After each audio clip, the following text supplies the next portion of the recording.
دیکھو ایک بات خوب اچھی طرح سمجھ لو، اسلام 1400 سال پہلے مکمل ہو چکا ہے۔ کسی واقعے کی وجہ سے اسلام کو تبدیل نہیں کیا جاتا،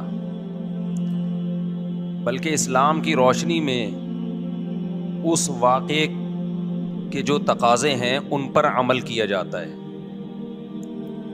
ہمارے ہاں ہو یہ رہا ہے، واقعات کی بنیاد پہ مسائل نکالے جا رہے ہیں۔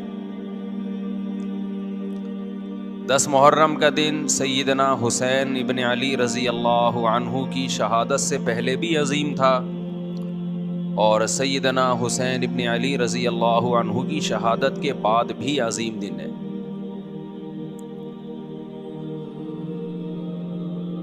آج آپ نے ایک نعرہ بہت سنا ہوگا کہ جی اسلام میں فرقہ واریت نہیں ہے، ہم کسی فرقے سے نہیں ہیں۔ میں بار بار کہتا ہوں کہ یہ بڑا خوشنما نعرہ ہے جو سننے میں بہت اچھا لگتا ہے۔ کچھ باتیں سننے کی حد تک بہت اچھی ہوتی ہیں، لیکن پریکٹیکل لائف میں ان کی ویلیو بالکل بھی نہیں ہوتی۔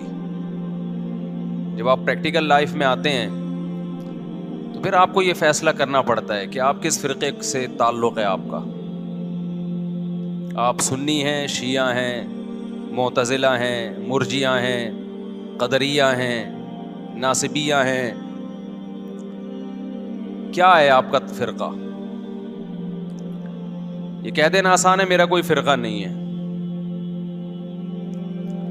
اس پر سب سے بڑا اشکال یہ ہوتا ہے، یہ میں اس لیے فرقے کی بات کر رہا ہوں کہ آپ کو بھی طے کرنا پڑے گا کہ آپ یا تو شیعہ بن جاؤ بھائی، یا سنی بن جاؤ، ایک طرف ہو جاؤ آپ۔ محرم میں شیعہ بنے ہوئے ہوتے ہیں، رمضان میں سنی بنے ہوئے ہوتے ہیں، ربیع الاول میں بریلوی بنے ہوئے ہوتے ہیں، تو پتہ ہی نہیں چلتا کہ ٹکتا ہی نہیں ہے کسی ایک جگہ۔ اور یہ جو نعرے ہیں نا کہ اسلام میں فرقے نہیں ہیں، یہ ویسے ہی قرآن و سنت کی روشنی میں غلط ہے۔ اسلام میں 73 فرقے ہیں، حدیث میں آتا ہے میری امت 73 فرقوں میں ڈیوائیڈ ہوگی، جن میں ایک جنتی ہوگا اور 72 جہنمی ہوں گے۔ تو وہ ایک جنتی بھی تو فرقہ ہی ہوگا نا۔ جس نے عمل نہیں کرنا ہوتا نا، وہ یہ کہہ کے جان چھڑاتا ہے کہ میرا کوئی فرقہ نہیں ہے، تاکہ وہ بے پیندے کے لوٹے کی طرح لڑکتا رہے، کبھی ادھر کبھی ادھر، کیونکہ عمل تو کرنا نہیں ہے اس نے۔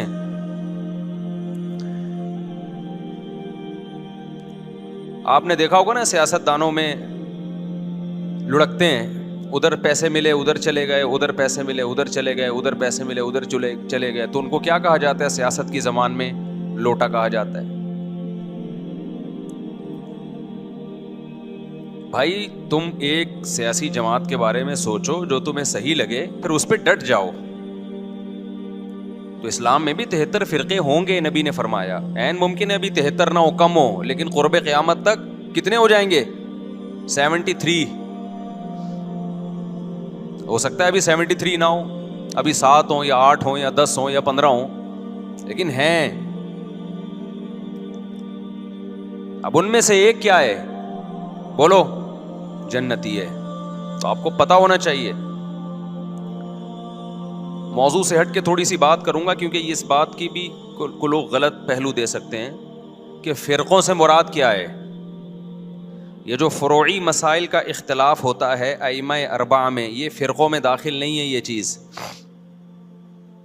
رفع الیدین کے ساتھ نماز پڑھنا، بغیر رفع الیدین کے پڑھنا، آمین زور سے آمین آہستہ، یہ تو صحابہ کرام میں بھی اختلاف تھا، یہ تو صحابہ کے دور میں بھی تھا، حالانکہ صحابہ کے دور میں 2 فرقے نہیں تھے۔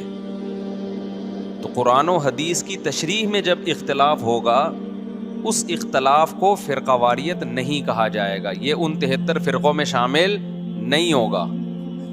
جیسے نبی صلی اللہ علیہ وسلم نے صحابہ کا لشکر بھیجا کہ بنو قریظہ پہنچ کے نماز پڑھنا عصر کی، کئی بار یہ حدیث بیان کر چکا ہوں۔ راستے میں نماز کا وقت قضا ہونے لگا، بعض صحابہ نے کہا بھائی فوراً پڑھ لینی چاہیے، نبی کا حکم تھا، مگر نماز قضا ہونے کا تو نبی کو علم نہیں تھا کہ راستے میں قضا ہو جائے گی۔ بعض نے کہا نہیں، نبی کا مطلب کو چھوڑو، نبی کے الفاظ دیکھو، الفاظ یہی ہے کہ نہیں پڑھنی۔ تو 2 فرقوں میں بڑھ گئے نا، ایک کہہ رہا ہے اثر پڑھنی ہے، ایک کہہ رہا ہے نہیں پڑھنی، لیکن نبی نے دونوں کو ملامت نہیں کی۔ وجہ کیا تھی کہ یہ حدیث کی تشریح میں اختلاف کی وجہ سے 2 حصوں میں بٹے تھے، وہ رائے کا اختلاف ہوا تھا۔ تو یہ فرقہ واریت میں داخل نہیں ہے، یہ تو علماء میں ہوتا ہے، صحابہ میں ہوا. اس میں تو جس مفتی کی بات پر زیادہ اعتماد ہوگا اس کے فتوے کو فالو کیا جائے گا اور دوسرے پہ طنز نہیں کیا جائے گا. لیکن کچھ اختلافات اس سے اوپر کے ہیں. میں سمجھا پا رہا ہوں اپنی بات؟ آ رہی ہے نا؟ آسان مشکل بات تو نہیں کرنا میرے. کچھ اختلافات اس سے اوپر کے ہیں. یہ حنفی، مالکی، شافعی، حنبلی اختلافات یہ وہ اختلاف نہیں ہے جو 73 فرقوں والے ہیں. یہ تو سب ایک دوسرے کو برحق سمجھتے ہیں. ابھی آپ نے سنا ہوگا امام حرم نے خطبہ دیا مسجد نبوی میں بھی مسجد حرام میں بھی. میں چاروں ائمہ کا تذکرہ کیا، ابو حنیفہ، مالک، شافعی، احمد ابن حنبل، ان کا کہ ان کے فالوورز جو اس خطبے کا میں مفہوم بیان کر رہا ہوں کہ ہم نے قرآن و سنت کو ان کی رہنمائی میں سمجھنا ہے. بہت اچھا خطبہ تھا، اس کا مفہوم میں خلاصہ پیش کر رہا ہوں.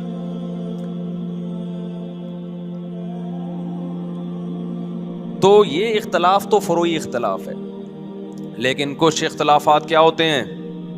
اوپر کے ہوتے ہیں.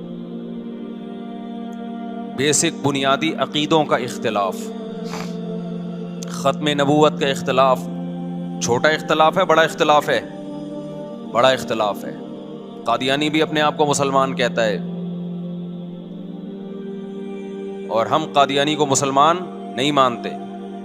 اب کوئی آپ سے پوچھے قادیانی ہو یا نہیں ہو، آپ بولے میں فرقوں کو نہیں مانتا، او بھائی تو جان چھڑا رہا ہے اپنی. آپ کو مینشن کرنا پڑے گا کہ آپ ختم نبوت کے قائل ہو یا نہیں ہو. اگر قائل ہو تو اس کا مطلب آپ قادیانی نہیں ہو. معتزلہ ایک فرقہ تھا اسلام میں، اس کی کچھ باقیات ابھی بھی ہیں. قدریہ ایک فرقہ تھا اسلام میں. خوارج ایک فرقہ تھا اسلام میں. بہت سے فرقے تو ہوئے، بنے اور تحلیل ہو گئے، اپنی اصل فارم میں رہے نہیں. کچھ لوگوں نے تقدیر کا انکار کیا، اسلام میں ایسے فرقے بھی پیدا ہوئے.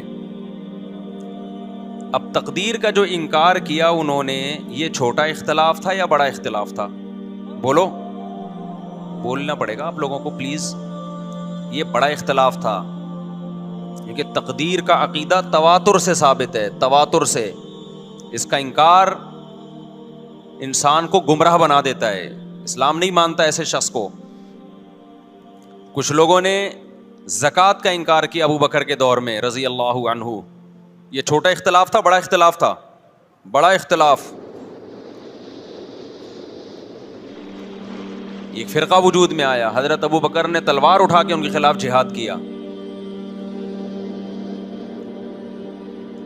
جبریہ ایک فرقہ تھا، انہوں نے کہا کہ ہم مجبور ہیں، ہم جو عمل کرتے ہیں اپنے اختیار سے نہیں کرتے، گن پوائنٹ پہ اللہ ہم سے کرواتا ہے، چاہے نیکی ہو چاہے برائی ہو، ہمارے ارادے کا کوئی دخل نہیں ہے.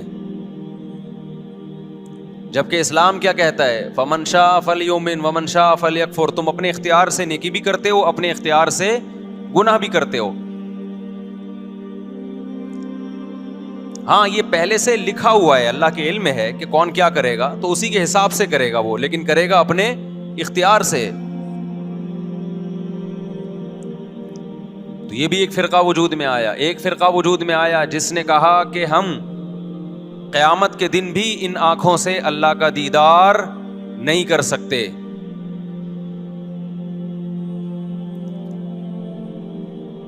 اہل سنت والجماعت کا عقیدہ ہے کہ مومنین کو قیامت کے دن انہی آنکھوں سے اللہ کا دیدار ہوگا. بہت ساری احادیث ہیں اس پر. تو جب اتنے سارے فرقے وجود میں آئے، یہ نبی کے دور میں نہیں تھے لیکن صحابہ کے دور میں پیدا ہونا شروع ہو گئے، پھر تابعین، اور اب تک بنتے چلے جا رہے ہیں. اور جو شخص اٹھ کے بات کرتا ہے کہ میں فرقہ واریت کو ختم کرنے کے لیے آیا ہوں، میرا کوئی فرقہ نہیں ہے، تو سمجھ لو بغیر نام کے ایک نیا فرقہ وجود میں آ رہا ہے. کیونکہ جو اہل حق فرقہ ہے وہ تو ہمیشہ سے ہے، آپ کو اس کے اندر اپنے آپ کو شامل کرنا پڑے گا. نئی چیز مارکیٹ میں لاؤ گے تو حدیث میں آتا ہے میری امت گمراہی پہ جمع نہیں ہو سکتی. آپ جب نیا فرقہ لانچ کر رہے ہیں اور تمام فرقوں کو غلط قرار دے رہے ہیں، تو آپ بزبان حال یہ کہہ رہے ہیں کہ پوری امت گمراہی پہ جمع ہو گئی تھی، جبکہ نبی نے فرمایا ایک ہمیشہ کیا رہے گا، ہر دور میں ایک فرقہ برحق رہے گا، وہ جنتی ہمیشہ رہے گا، وہ کبھی ختم نہیں ہوگا. تو آپ کو چاہیے یہ تھا کہ جب آپ نئی چیز مارکیٹ میں لائے تو آپ کو کہنا چاہیے تھا میں صحیح والے فرقے کو فالو کر رہا ہوں جو یہ ہے، دلائل سے اس کو ثابت کرتے. جب آپ نے سب کو غلط قرار دے دیا تو اس کا مطلب آپ خود غلط ہیں، پھر آپ خود ایک نئی چیز لا رہے ہو مارکیٹ میں. اب یہاں سے آپ لوگ کی سمجھ میں آنا ختم. یہ بات سمجھا کے بھائی تھک گئے ہیں ہم یار، اب مان لو. تو فرقوں کی یہ جو باتیں کر رہے ہیں نا، زیادہ تر ہمارا کوئی فرقہ کسی فرقے ٹوپی ڈرامہ ہے بھائی. تو کتنے سارے فرقے پیدا ہونا شروع ہو گئے.